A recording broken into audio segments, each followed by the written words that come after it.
Ada salah seorang tokoh pejuang yang bernama Itolo Daim Magassing. Beliau adalah anak Ikade, seorang petani asal kampung Parapa, kampung terpencil di perbatasan desa Tinggimai Kabupaten Goa dan desa Pakkaba Kabupaten Takalar. Selain taat beribadah, Itolo juga mahir dalam silat. Keahliannya itu didapatkan dari ayahnya yang memang dikenal sebagai guru silat di kampung Parapa. Namanya melegenda karena melawan Belanda. Gerakan Itolo berlangsung antara tahun 1914 sampai 1917. Ia memimpin sebuah kelompok untuk menjarah, merampok dan menyerang Belanda. Itolo tak tega melihat rakyat kecil diintimidasi. Bahkan di depan matanya pasukan Belanda kerap membunuh warga dengan sadis. Tindakan kejam Belanda saat itu membuat Itolo bangkit melakukan perlawanan. Dia menggalang kekuatan bersama rekan seperguruan silatnya yang jumlahnya kala itu sekitar 40 orang. Dari kekuatan itulah Itolo kemudian bergerilya masuk hutan dan menghadang Belanda serta merampas persenjataannya sebagai tambahan kekuatan. Konon, jangankan bisa menyentuh tubuhnya, baru mendengar suara Itolo saja saat itu Belanda sudah ketakutan. Itulah mengapa Itolo oleh kalangan penjajah Belanda menyebutnya dengan sebutan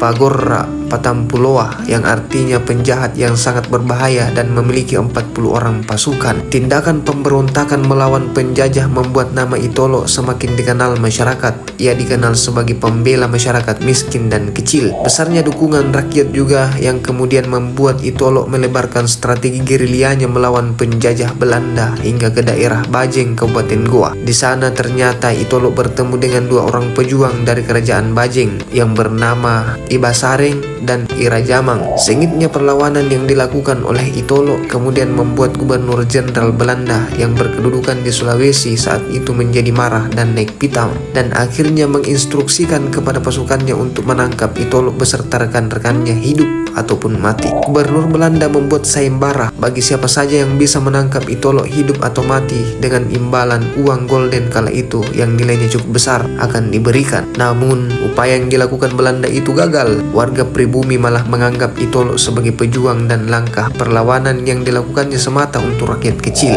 Akhir kisah, Itolo Daim Magassing tertangkap bersama dua orang rekannya. Kecewa dengan sikap masyarakat yang tetap tak termakan provokasi bahwa Itolo adalah orang yang tidak benar, Belanda marah dan akhirnya menembak mati Itolo beserta kedua rekannya, Ibasareng dan Irajamang. Setelah ketiganya tewas, Belanda kemudian mengarak jasadnya keliling perkampungan untuk dipertontonkan kepada masyarakat. Semua demi mematahkan semangat perlawanan terhadap pemerintah kolonial Belanda saat itu. Meski telah tiada semangat dan kegigihannya melawan penjajah dan ketidakadilan sosial, tetap terukir dengan baik di hati orang-orang Sulawesi Selatan. Nama Itolo kemudian mulai melegenda menjadi satu kata khusus bagi jagoan dalam bahasa Bugis Makassar.